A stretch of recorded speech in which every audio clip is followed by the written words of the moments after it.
Hello dear students, आज हम पुनः सेकेंड पार्ट का अध्ययन करेंगे, जिसमें हम लोगों ने पढ़ रखा था हाइड्रोजन के समस्थानिक, हाइड्रोजन क्या है, हाइड्रोजन के गुण क्या है, वो सारी चीज़ों का अध्ययन हम लोग कर चुके हैं। आज हम उसी कड़ी में आगे अध्ययन करेंगे, किसका? भारी हाइड्रोजन। तो भारी हाइड्रोजन के कुछ ऑक्साइडों का भी अध्ययन करेंगे। तो भारी हाइड्रोजन की मैं बात करूं तो भारी हाइड्रोजन आपका क्या होता है? D2O होता है। क्या होता है? D2O होता है। यानी ये जो है भारी हाइड्रोजन है, हाइड्रोजन का दूसरा समस्थानिक, जिसको हम ड्यूटेरियम कहते हैं। तो ड्यूटेरियम को हम लोग भारी हाइड्रोजन कहते हैं। इसके कुछ ऑक्साइड भी होते हैं, जैसे ड्यूटेरोमेथेन होता है, ड्यूटेरियम ऑक्साइड होता है, और भी होते हैं, बहुत सारे ऑक्साइड होते हैं। बट आपको यहाँ पर केवल भारी जल पढ़ना है। क्या पढ़ना है? भारी जल। भारी जल की मैं बात करूँ, भारी जल का सूत्र होता है, क्या होता है? ड्यूटेरियम ऑक्साइड होता है। क्या होता है? Deuterium oxide. अगर हम बात करें ड्यूटेरियम ऑक्साइड की खोज किसने किया, तो ड्यूटेरियम ऑक्साइड की खोज 1932 ईस्वी में, किस सन में? 1932 ईस्वी में, 1932 ईस्वी में यूरे, कौन? यूरे नामक वैज्ञानिक ने ड्यूटेरियम ऑक्साइड की खोज की। उन्होंने क्या किया कि एक बड़ा सा कंटेनर लिया। सपोज करिए कितना बड़ा कंटेनर लिया, इसमें लगभग जो है कितने 6000 भाग जल थे। कितने थे? 6000 भाग जल थे। और इस 6000 भाग जल का उन्होंने कितनी बार? 7 बार क्या किया? आसवन किया। 7 बार आसवन करने के बाद, कितनी बार? 7 बार आसवन करना। आसवन का मतलब हो गया, जैसे आप जल लेते हैं, जल को जब आप गर्म करते हैं तो वो खौलने लगता है, और जब खौलने लगता है तो फिर धीरे धीरे इवेपोरेशन होता है, यानी वाष्प बनती है। उस वाष्प को आप क्या करोगे कि कलेक्ट करेंगे, ठीक है, ठंडा करेंगे। तो वाष्प को जब ठंडा करेंगे तो संघनन की प्रोसेस होगी। संघनन की जब प्रोसेस होगी तो उस दौरान जो आपको वाष्पित का द्रव रूप प्राप्त होगा। फिर ये चरण जो है आप दोहराएंगे कितनी बार? 7 बार। तो जब 7 बार आप दोहराते हैं तो उसमें जो एक भाग होता है वो किसका होता है? ड्यूटेरियम ऑक्साइड का होता है। इसको टेलर आयरिंग भी विधि कहते हैं, क्योंकि टेलर आयरिंग ये तो साइंटिस्ट हैं, इन्होंने भी इसकी जो है पुष्टि की थी, अर्थात ये एक्सपेरिमेंट किया था। कहा था कि जब अगर 6000 भाग जल होता है, साधारण जल यानी H2O होता है, तो उसका हम आसवन करेंगे तो उसमें हमको जो है एक भाग जो है क्या मिलेगा? ड्यूटेरियम ऑक्साइड मिलेगा। ठीक है, क्लियर है? ठीक, अच्छा। आगे अगर हम बात करें निर्माण, तो निर्माण में यानी विरचन जिसको कहते हैं, निर्माण कहते हैं। तो निर्माण की अगर मैं बात करूं तो निर्माण में 2 प्रक्रम हम लोग प्रयोग करते हैं। पहला जो प्रक्रम होता है ये होता है आंशिक द्रवण प्रक्रम। कौन सा? आंशिक द्रवण प्रक्रम। कौन सा? आंशिक द्रवण प्रक्रम। तो आंशिक द्रव प्रक्रम यानी इस प्रक्रम में पूरा जितना द्रव होता है, लगभग संपूर्ण द्रव का कई भागों में जो है हम लोग जो है क्या करते हैं? वाष्प बनाते हैं। मतलब अगर ये आपने द्रव ले रखा है, ठीक है, तो इस द्रव का संपूर्ण हम क्या करेंगे? प्रभाजी आसवन करेंगे। क्या करेंगे? आसवन करेंगे। तो भैया आसवन, प्रभाजी का मतलब छोटे छोटे भागों में इसको हम लोग आश्रित कराएंगे, और आश्रित कराने के बाद हम देखेंगे कि उसमें जो है न्यूनतम मात्रा में क्या मिलता है? भारी जल मिलता है। ठीक है, भारी जल का सूत्र आपका क्या होता है? ड्यूटेरियम ऑक्साइड होता है। ठीक, ये हो गया। फिर इसके बाद होता है दूसरा जो होता है, वहाँ पे आंशिक था, यहाँ पे प्रभाजी आसवन की बात करेंगे। दूसरा आपका पॉइंट है प्रभाजी आसवन। क्या है? प्रभाजी आसवन है।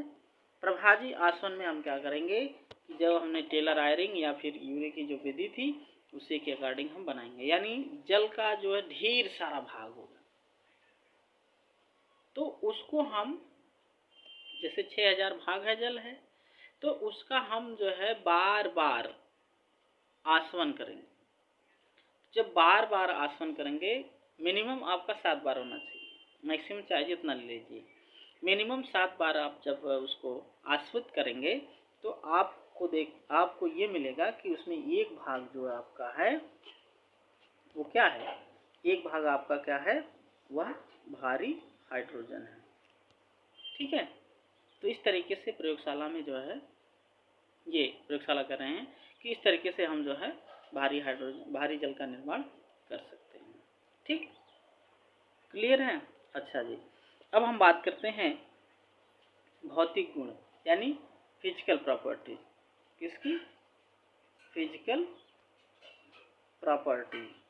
तो फिजिकल प्रॉपर्टीज की बात करें यानी भारी जल के भौतिक गुण।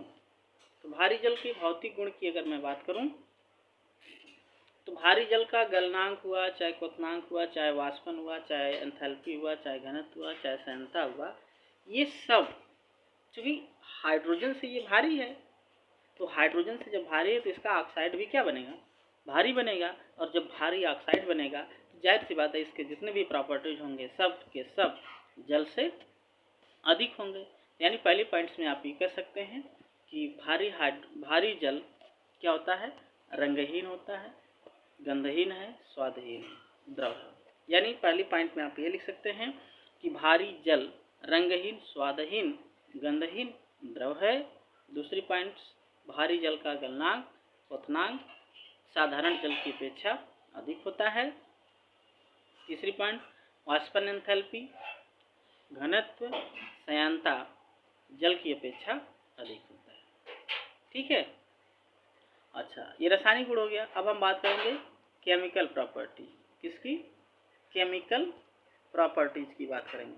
तो केमिकल प्रॉपर्टीज में आप देखेंगे क्योंकि भारी जल का जो सूत्र होता है वो क्या होता है, D2O होता है। तो जैसा कि आपको हमने बताया कि ये हाइड्रोजन से भारी होता है, तो जब हाइड्रोजन से भारी होगा तो इसके जो क्रिया करने की क्षमता होती है वह जल की अपेक्षा धीमी होगी। क्या होगी? जल की अपेक्षा धीमी होगी। क्लियर? अच्छा जी, अब देखा जाए तो जो भारी जल है उसमें देखा जाए तो ऑक्सीजन से एक आपका भारी हाइड्रोजन जुड़ा है यानी ड्यूटेरियम जुड़ा है, और जल की बात करें तो जल में आपका क्या होता है, हाइड्रोजन होता है। ठीक है, तो कहने का मतलब ये जो है भारी है यानी ये प्रबल बंध होगा और ये जो आपका होगा दुर्बला बंध होगा। ठीक है, तो चूंकि ऑक्सीजन जब ड्यूटेरियम से जुड़ता है तो वहाँ पे प्रबल सहसंयोजी बंध बनाता है, और वही हाइड्रोजन जब ऑक्सीजन से जुड़ता है तो वहाँ पे दुर्बल बनाता है, जिसके कारण इसकी रिएक्शन भी जो होगी बहुत धीमी गति से होगी। ठीक है, तो रासायनिक गुणों की अगर हम बात करें तो कुछ रासायनिक गुण देख लेते हैं। जैसे पहला है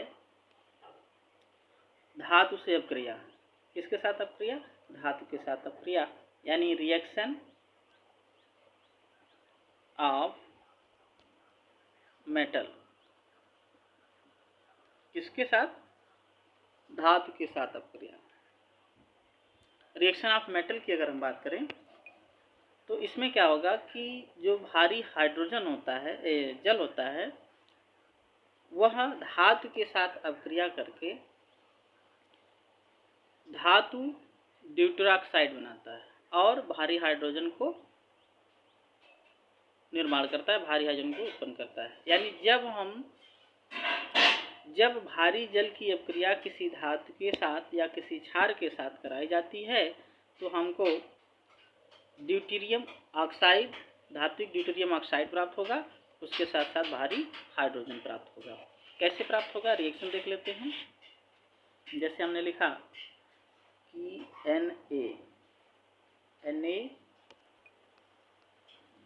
Na हो गया प्लस ड्यूटेरियम ऑक्साइड हो गया। जब रिएक्शन देंगे तो ये बनेगा, इसको आप 2 कर लीजिए, तो NaOD बनेगा प्लस ड्यूटेरियम। ठीक है, इसको भी 2 कर लीजिए, इसको भी 2 कर लीजिए। क्लियर। तो इस तरीके से ये जो हमको प्राप्त हुआ सोडियम ड्यूटेरियम ऑक्साइड, सोडियम ड्यूटेरॉक्साइड या सोडियम ड्यूटेरियम ऑक्साइड भी कह सकते हैं। क्लियर। और ये जो D2 बना है इसको आप भारी हाइड्रोजन कहते हैं। ठीक। इसके बाद अगली रिएक्शन देखें, तो अगली रिएक्शन है धात्विक ऑक्साइड के साथ अपक्रिया। किसकी? भारी जल की, यानी भारी जल की धात्विक ऑक्साइड के साथ अपक्रिया। ये हेडिंग हो जाएगी रिएक्शन ऑफ मेटैलिक ऑक्साइड। किसकी? रिएक्शन ऑफ मेटैलिक ऑक्साइड, यानी भारी जल की धात्विक ऑक्साइड के साथ अपक्रिया। तो जब भारी जल की ये धात्विक ऑक्साइड के साथ अपक्रिया कराएंगे तो हमको धात्विक ऑक्साइड प्राप्त होता है, ड्यूटेरियम धात्विक ऑक्साइड प्राप्त होगा।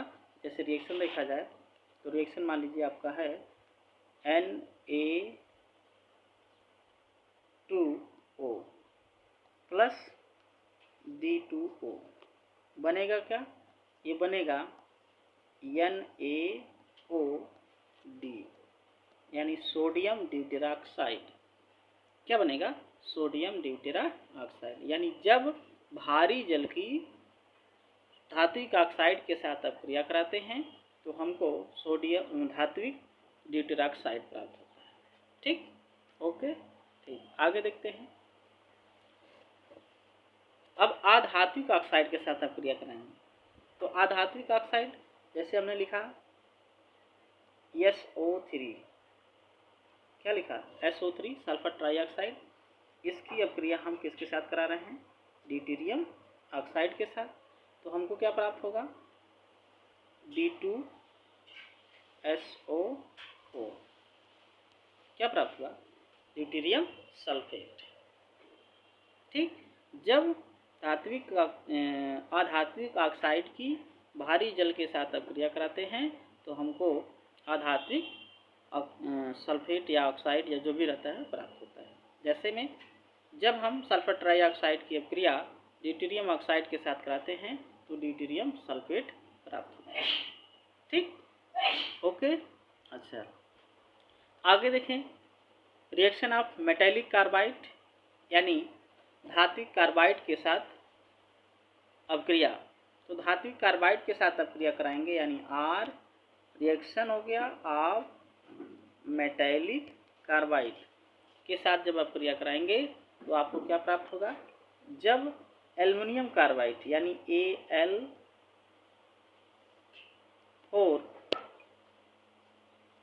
Al4C3 की अपक्रिया हम कराएंगे किसके साथ?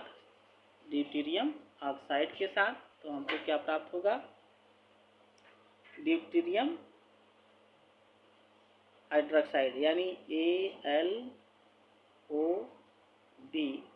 का थ्राइस, यहाँ पे 4 हो जाएगा, प्लस ड्यूटेरोमेथेन यानी CD का 4। कितना होगा? 3 कर लीजिए, यहाँ पे 12 कर लीजिएगा। ठीक, बैलेंस हो जाएगा। तो ये आपको जो प्राप्त हुआ इसको आप ड्यूटेरियोमेथेन कहेंगे, इसको आप कहेंगे एल्युमिनियम ड्यूटेरॉक्साइड। ठीक है, क्लियर। अच्छा जी, आगे हम बात करें उपयोग। किसकी बात करें?